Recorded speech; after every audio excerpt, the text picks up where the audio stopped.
ஜாதகத்தை பத்தி பேசும்போது ஒருத்தவங்களுடைய ஜாதகத்தை வச்சு அவங்க சுயதொழில் செய்வாங்களா இல்ல அரசு உத்தியோகம் போவாங்களா அப்படிங்கிற மாதிரி பேசியிருக்கோம். ஆனா சுயதொழில் எடுத்துக்கிட்டா அதுலயே நிறைய வேரியன்ட் இருக்குல்ல, அதையுமே நம்மளால கணிக்க. நீங்க இந்த தொழில் எடுத்தா ஜெயிச்சிடலாம் இப்ப அப்படித்தான் சொல்றாங்க நிறைய பேருக்கு. சார் நீங்க எடுத்தது தப்பு, நீங்க ஹோட்டல் பிசினஸ் எடுத்துருக்கவே கூடாது, இது உங்களுக்கு செட்டே ஆகாது, நீங்க டிரான்ஸ்போர்ட் எடுத்துருங்க சார் கோடீஸ்வரன் ஆயிருவீங்க அப்படிப்பாங்க. அப்போ எந்த ஒரு ஜாதகத்துல எந்த கிரகம் பலமா இருக்கோ அந்த கிரக காரக தொழில்கள் அவர் செய்வார்கள். விரும்பியோ விரும்பாமலும் செய்வார்கள். தோத்தோ ஜெயிச்சோ போயிருவாங்க. எல்லாம் நினைக்கிறாங்கன்னா ஜோசிகாரனை பார்த்து சொல்லக்கூடிய தொழில் ஜெயிச்சா சொன்னா ஜெயிச்சிடலான்னு பாக்குறாங்க. இதெல்லாம் சும்மா உருட்டு. யாருனாலையும் நம்மளுடைய திட்டப்படியே நம்மளுடைய ஆசைப்படியே தொழில் எடுக்க முடியாது. எல்லாம் விதிதான். அவன் ஒருத்தர் ஜாதகத்துல செவ்வாய் வக்ரமும் செவ்வாய் பரிவர்த்தனை இருக்குது. இவர் புதன் வக்ரத்துல இருக்கிறாரு. இவர் ஒரு சிமெண்ட் தொழில் பண்ணுவாருன்னு இருக்கு. அப்ப சிமெண்ட் தொழில் பண்ணும்போது இவர் ஒரு பார்ட்னர்ஷிப் போடுறாரு, தோத்து தான் போவார். இந்த தொழிலை எடுத்தால்தான் ஜெயிப்போம்னு ஜோசியத்தில் பலன்கள் கிடையாது. நீங்க இந்த தொழிலை எடுப்பீங்கன்னு வேணா சொல்லலாம். அப்ப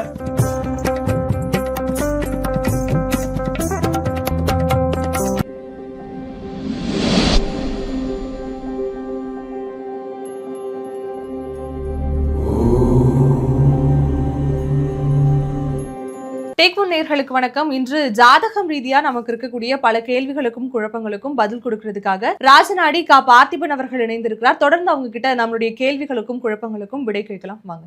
வணக்கம் சார். வணக்கம். நேரில் அனைவருக்கும் வணக்கம். ஜாதகத்தை பத்தி பேசும்போது ஒருத்தவங்களுடைய ஜாதகத்தை வச்சு அவங்க சுயதொழில் செய்வாங்களா இல்ல அரசு உத்தியோகம் போவாங்களா அப்படிங்கிற மாதிரி பேசியிருக்கோம். ஆனா சுயதொழில் எடுத்துக்கிட்டா அதுலயே நிறைய வேரியன்ட் இருக்குல்ல, அதையுமே நம்மளால கண்டிப்பா கணிக்க முடியும். ஆனா இப்ப ஜோசிகாரங்க என்ன செய்யறாங்கன்னா, நீங்க இந்த தொழில் எடுத்தா ஜெயிச்சிடலாம் இப்ப அப்படித்தான் சொல்றாங்க நிறைய பேருக்கு. சார் நீங்க எடுத்தது தப்பு, நீங்க ஹோட்டல் பிசினஸ் எடுத்துருக்கவே கூடாது, இது உங்களுக்கு செட்டே ஆகாது, நீங்க டிரான்ஸ்போர்ட் எடுத்துருங்க சார் கோடீஸ்வரன் ஆயிருவீங்க அப்படின்பாங்க. இதெல்லாம் சும்மா உருட்டு. யாருனாலையும் நம்மளுடைய திட்டப்படியே நம்மளுடைய ஆசைப்படியே தொழில் எடுக்க முடியாது. எல்லாம் விதிதான். அவன் டிரான்ஸ்போர்ட் எடுக்க முடியாதுன்னா முடியாதுதான். அவன் இந்த இடத்துல உணவு தொழில் எடுத்துருக்கணும்னா அவனோட விதிப்படி தான் நடக்குது. அவன் ஒன்றும் விரும்பிலாம், நம்மளுடைய சாய்ஸே கிடையாது லைஃப்ல. எல்லாம் நிறைய ஜோசிக்காரன் நினைக்கிறாங்கன்னா நம்ம இதுக்கு போல அதை செஞ்சோம்னா நல்லா வந்துருவோம். அப்போ நான் இப்ப ஜோசி வேலை பாக்குறதுக்கு பேசாம நான் டிஜிபி ஆயிட்டேன்னா நல்லா இருக்கலாம்ல, இல்லைங்களா? எதுக்கு ஜோசிக்காரன் ஆகணும்? பேசாம டிஜிபி ஆயிட்டோம் நல்லா இருக்கலாம். ஐபிஎஸ் ஆயிட்டோன்னு இன்னும் பெட்டரா இருக்கும், ஜாலியா இருக்கலாம். இல்லை ஏதாச்சும் மந்திரி ஆகிட்டோன்னா இன்னும் நல்லா இருக்கலாம் தானே. அப்போ வரவங்களுக்கு சார் நீங்கள் இந்த வேலை பார்க்காதீங்க, ஏதாச்சும் தொழில்துறை மந்திரி ஆயிருங்க, இல்லைன்னா சுகாதாரத்துறை மந்திரி ஆயிருங்கன்னு சொன்னோம்னா என்ன இருக்கும்? அப்படி தான் ஒரு காமெடியாக இருக்கு இல்லைங்களா? அது மாதிரி தான் என்ன செய்கிறாங்கன்னா, இவங்களுக்கு வரக்கூடிய தொழில்களை இவங்களுக்கு நினைச்ச தொழில்களை நீங்கள் செய்யுங்கன்னு சொல்கிறாங்க. அப்படி யாருனாலையும் எதையுமே நம்ம நினைச்சைக்கோ ஆசைக்கோ செய்ய முடியாது. எல்லாம் விதிப்படி நடக்கும். அப்போ விதிப்படி நடக்கிறத ஜாதகத்தில் தெரிஞ்சுக்கலாம். அப்போ எந்த ஒரு ஜாதகத்துல எந்த கிரகம் பலமா இருக்கோ அந்த கிரக காரக தொழில்கள் அவர் செய்வார்கள். விரும்பியோ விரும்பாமலும் செய்வார்கள். தோத்தோ ஜெயிச்சோ போயிருவாங்க. எல்லாம் நினைக்கிறாங்கன்னா ஜோசிகாரனை பார்த்து சொல்லக்கூடிய தொழில் ஜெயிச்சா சொன்னா ஜெயிச்சிடலான்னு பாக்குறாங்க. இப்போ ரிலையன்ஸ் இருக்கு, ரிலையன்ஸ் ஆரம்பிச்ச பெட்ரோல் பங்கு சரியா ஓடலையே, எல்லாத்துலயும் ஜெயிச்சாலும் அவர் தோத்து போயிட்டாங்கல்ல. அப்ப தோல்வி வெற்றிங்கிறது எல்லாருக்கும் தொழில வரும். இன்னொரு விஷயம், நிறைய பேர் நினைக்கிறாங்கன்னா சார் ரொம்ப ப்ரெஷரா இருக்கு, ரொம்ப டென்ஷனா இருக்கு, எப்ப பார்த்தாலும் ப்ரெஷரா இருக்கு, தொழிலாளிகள் நிக்கவே மாட்டாங்க, கடன் தொந்தரவா இருக்கு, இதெல்லாம் சேர்ந்தா தாண்டா தொழில், அது பேரு இல்லைங்களா? ஜாலியா இருந்துச்சுன்னா எல்லாரும் தொழில் பண்ணுவானுங்களே. அதெல்லாம் மேனேஜ் பண்றவன் பேர் தான் முதலாளி. அப்பெல்லாம் மேனேஜ் பண்ணி தான் ஆகணும். அதை மேனேஜ் பண்ண முடியாது, நீ தொழிலே பண்ண முடியாது. அப்ப அது அதெல்லாம் மேனேஜ் பண்றது பேர் தான் தொழில் பண்றது. அப்ப அதெல்லாம் செஞ்சுதான் ஆகணுன்றப்ப இப்ப ஒருத்தர் ஜாதகத்துல செவ்வாய் வக்ரமும் செவ்வாய் பரிவர்த்தனையும் இருக்குது. இவர் புதன் வக்ரத்துல இருக்கிறாரு. இவர் ஒரு சிமெண்ட் தொழில் பண்ணுவாருன்னு இருக்கு. அப்ப சிமெண்ட் தொழில் பண்ணும்போது இவர் ஒரு பார்ட்னர்ஷிப் போடுறாரு, தோத்து தான் போவாரு. இவர் எப்போ பார்ட்னர்ஷிப் விடுறாரு அப்பதான் ஜெயிப்பாரு. அப்ப இவர் பார்ட்னர்ஷிப்ல தோத்து போகணுன்றதுனால நம்ம என்ன சொன்னாலும் கேட்க மாட்டாரு. சார் அவனை மட்டும் சொல்லாதீங்க சார், அவன் தங்கமானவன் போய் மாட்டிருக்கே அப்படின்னு சொல்ல வேண்டியதான், இல்லைங்களா? அப்ப இந்த தொழிலை எடுத்தால்தான் ஜெயிப்போம்னு ஜோசியத்தில் பலன்கள் கிடையாது. நீங்க இந்த தொழிலை எடுப்பீங்கன்னு வேணா சொல்லலாம். அப்ப இதோட சேர்த்து தசாபுத்திகளையும் இப்ப இணைச்சு சொல்லலாம் அப்படின்றத நான் சொல்லி கொடுத்துக்கிட்டு இருக்கேன். இப்ப உங்க ஜாதத்துல இந்த சில கிரகங்கள் பவர்ஃபுல்லா இருக்கு.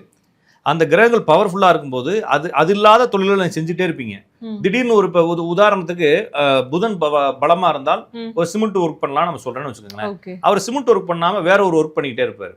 அது ரிலேட்டடாவோ அது சம்மந்தமா இல்லாம கொஞ்சம் வேற ஒர்க் பண்ணிருப்பாரு. அவருக்கு புதன் தசை ஆரம்பிக்கும். அவரே அறியாம திடீர்னு சிமெண்ட் ஃபீல்டுக்குள்ள போயிருவாரு.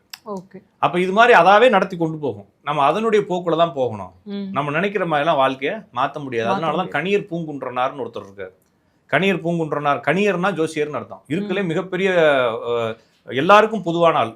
யாதும் ஊரே யாவரும் கேளீர்னு எழுதியிருக்காரு இல்லையா? அதுல அந்த பாட்டை முழுசா படிச்சீங்கன்னா கடைசியில நீர் வழி படுது ஊம் அப்படின்னு சொல்லி முடியும். அப்ப நம்முடைய வாழ்க்கை என்பது ஒரு பெரிய காட்டாற்று வெள்ளத்தில் மாற்றிய ஒரு சிறு இறகு போல.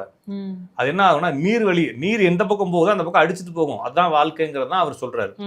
அது மாதிரி நம்ம வாழ்க்கை எடுத்துக்கிட்டா நம்ம பிளான் பண்ணிலாம் வாழ்க்கைய நடத்த முடியாது. எனவே நம்ம இஷ்டத்துக்கு இது எடுத்தா லாஸ், இதை எடுத்தா கெயின், இது எடுத்தா ராசி, இதை எடுத்தா நஷ்டம்ன்றதெல்லாம் கிடையாது. நீங்க இதைத்தான் எடுப்பீங்கன்னு ஒரு ஜாதத்துல சொல்லலாம். அதுல கோச்சாரங்களை வச்சு இந்த இடத்துல ஏற்றம் இருக்கும் இறக்கம் இருக்கும்னு சொல்லலாம்.